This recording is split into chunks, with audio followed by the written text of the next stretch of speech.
What's up, everybody, and welcome back to The Intern. My name is Chadwell, and today we're talking about Joel Embiid. What a crazy, I want to say, saga with Joel Embiid, but let's be honest, it's been from like 2024 February all the way to 2025 February. It's kind of crazy. Maybe to January was when the injury happened. I don't really know. But it is an insane year it's been for Joel Embiid. I have said on our Twitter, you should go check that out, Fantasy Basketball Advice Network, how it is crazy when you really think about Joel Embiid was one of the top guys, one of the guys in the league, MVP most likely, all the way down to nothing. It feels like nothing. I can tell you from a fantasy perspective, you really got Joel Embiid all the way, probably top 10 in your leagues. Definitely in 9-cat, definitely in these points leagues with the blocks, whatever. You go down now, you're looking at the 50s. That is by far the biggest drop-off we've seen. So let's talk about Joel Embiid and what has happened with Joel Embiid, starting with what started it all. Oh my, I was watching this game live, and man, oh man, seeing this live, I knew it was coming. Joel Embiid torn meniscus during an MVP type season with Shea, with Jokic. This was Luka as well. It was saddening to see. It truly was. I think a lot of people realized, the 65 game rule was really a big thing. And of course, with him being injured, couldn't play with the 65 games. Looked outstanding, looked amazing, but this was the start of it all. I can tell you for sure, and I'll be honest with you, in my fantasy league, I traded for Joel Embiid during this time. I thought, in my league, for example, I'm in a lock-in league. That's the league I traded for Joel Embiid. And we'll talk about different leagues and why I think Joel Embiid's value is by far, compared to any other league, the most, could be anywhere you value him, where I could understand if you still value him in the top 30s. I can understand if you value him in the 80s. It's anywhere in between. For me, I traded for him during this because I'm in a lock-in league. I'm thinking if I have Joel Embiid for a game or two a week, that's fine by me because that week can, win if Joel Embiid plays. I'm lucky that, I'll be honest and spoil the story, I traded him away during this trade deadline before this injury and before he's out for the rest of the season. But let's just talk about, what has happened to lead up to this point. So obviously, torn meniscus, with Joel Embiid already having knee injuries and knee problems, it was very scary. We all were like, okay, this is very worrisome. What could happen next? So then, he goes to Team USA. He plays during the offseason. He looks fine with Team USA as well. And he gets an extension, which is very good to see, where he's tied through till 2029. 3-year, $192 million, which is so crazy to see that Joel Embiid makes about a third of the 76ers cap space. One player who's not even going to be playing this season makes a third of their cap space, and they will keep him till 2029. So obviously, from a fantasy perspective, you're probably looking at this torn meniscus. You're putting him down the rankings, but you're also seeing that they're going to keep him till 2029. It looks like this is a deal that it's going to be very hard to move off of. It looks like that's the route you're going for. There's not really much here, but yeah, till 2029. Then the beginning of the season happens, and I have to say, as having Joel Embiid, this kind of hits me hard because I kind of dealt with this. It was so confusing to me. 1 minute he's practicing with Team USA, playing with Team USA, he's looking good. The next minute he's going on a question mark with the preseason, not playing a game, and the injury limited his knee. He got ruled out of the season opener and didn't play for 6 games. Now you could say, what happened? They said that he didn't tweak anything really throughout training camp. It was just they were being managed. They're trying to manage his knee, which is crazy because he played for Team USA. It was just something was off with his knee, and they don't know what it was, but something was off, which, in my opinion, I'll give a theory about what I kind of think with that. But again, it's a theory. I'm just like a person making content. Don't take anything that I say for sure, because again, I'm just making content, giving my opinion on something. So again, they didn't know what was wrong with his knee, but they were trying to still get him through it. So then now we're looking at the start of the season. He's playing some games, he's getting out some games. He's playing some games, he's getting out some games. He's talking to the media, he's getting suspended for something that he did in the media. He's playing some games. He's getting a sinus fracture in his face. There's a lot of things that just go on with Joel Embiid. And the whole time is knee management. They're taking him out for back-to-backs, which obviously he'll never play a back-to-back again. They're looking at his knee management with what he'll play with in certain type of, time. How much is he playing? How much can he play in a certain amount of week? There's a lot of things going on with that. And then January, I think like around 6th, he sprains his foot, which that is another thing that just screwed him over. Sprains his foot, and he misses a whole month. Now we're talking about another injury. That's not his knee, his foot. So now we're kind of in January 2025. He comes back February, I think 4th.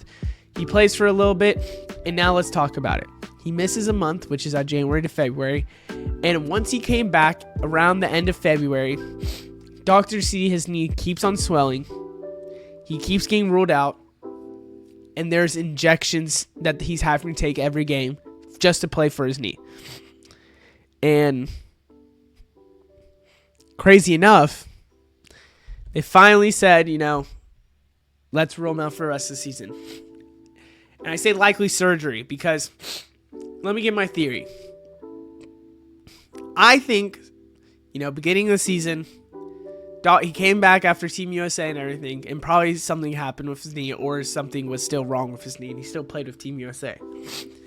I'm guessing the beginning of the season was probably they were checking out his knee. They still had to give him injections. They still had to play with them, but they didn't want to say it, and they didn't want to do it. I think finally he had to do it. He had to miss some games, whatever. And then he had the foot injury, the face injury, the suspension. Not great at all. Not great at all for them. And I believe that Joel Embiid probably has had a lingering issue with his knee. That surgery went wrong or did not fix fully, or he retweaked it. Either of those three options. And Joel Embiid has to get another surgery. And there was a rumor that going around that he had to get another surgery. There's a rumor going around that surgery was a likely option for him. I'm guessing that's what's going to happen. Now, if he gets surgery this offseason or surgery now, I would have to say that he's probably missing most of 2025, 2026. Now, let's put it into a realistic perspective as well.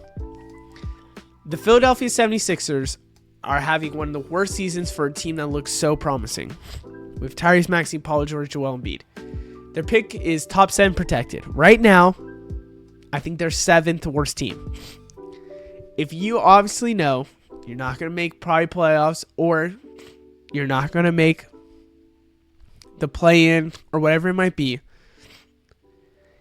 the best situation and the best thing to do is to stop the season, something like how the Pelicans and the Raptors are doing, where their players are getting injured. They just say, you know what, the season honestly wasn't ours. Let's kind of pull back some players. Brandon Ingram for the Raptors. DeJounte kind of, but not really as much. Zion for a while, and Brandon Ingram from them is too. And what you do is you take your players out, you let them rest, let them be... Why did my light just go out? Let them be fine. And you basically tank a little bit. You get back that pick. And I think the thing is for Joel Embiid in this kind of, if they're at 7 or 6 best odds, that means a team behind him has to jump him for them to move down, which is very unlikely. So that's what you want to do. And so I see why they did it. You want Joel Embiid to be healthy for next season. That's what you're thinking of. You're not really thinking about this season. You want Joel Embiid. My phone just fell. Everything's falling. Everything's destroying. You want Joel Embiid to be fine for the future. And for a team like the 76ers, where your pick's only top 7 protected, next year, which is so crazy, I did not realize this, for the next 2 years, it's only top 4 protected from the Thunder if you get your pick back. It is just horrible to see. Now, obviously, if you're a Joel Embiid holder, I luckily traded him at the trade deadline. I think my trade was like Bane. Tell me if I got finessed. Bane and Embiid for Kyrie, 2 2025 firsts, which are pretty decent. Brandon Ingram, CJ McCollum, and something else. I have to say that Joel Embiid is one of, if not the most interesting assets in fantasy. So what is his likely future? I'm going to give a lot of certain things when it comes down to fantasy. If you are looking for Joel Embiid and you're in a 9-cat league that you play daily, you have to change your lineup daily, you're doing stuff daily, a redraft, whatever, Dynasty, whatever, I would 100% stay away from Joel Embiid. It is crazy to say this, but a player like Keldon Johnson will likely in one season get you more a week than Joel Embiid.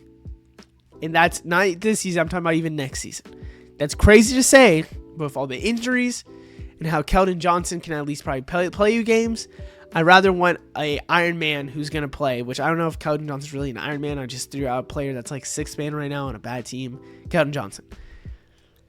Now, in other leagues where it's a lock-in league, if you can get a top 70 or a 70 and worse type of player for trade that for Joel Embiid, me personally, I'm probably taking the trade depending on who it is.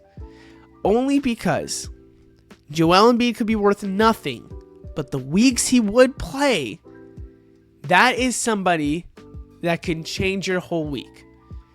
And that was my dilemma when I was an owner of Joel Embiid. I'm in a lock-in league. Joel Embiid, when he plays, wins me the week. But when he doesn't play, I'm kind of fighting for the week still. So for me, I thought it was worth to have Joel Embiid. Well, I'm about to enter playoffs. I want some players to really bolster my roster. I trade away Joel Embiid. Now, thankful I trade away Joel Embiid. Now, if that person that I trade Joel Embiid has, I'm trying to think of somebody in that range. I wouldn't say Kyle Kuzma, or maybe I would. I would probably trade Kyle Kuzma for Joel Embiid right now, even after all this injury. If I'm looking for a player that's maybe my 13th best player, not really any upside, maybe more win now, it's not horrible to try and trade Joel Embiid for the future. Truthfully, I know people will stay away from him, and it makes sense. But in certain leagues, it makes sense. Again, the daily leagues, get away. You should not be looking at Joel Embiid because he's not going to play during those weeks.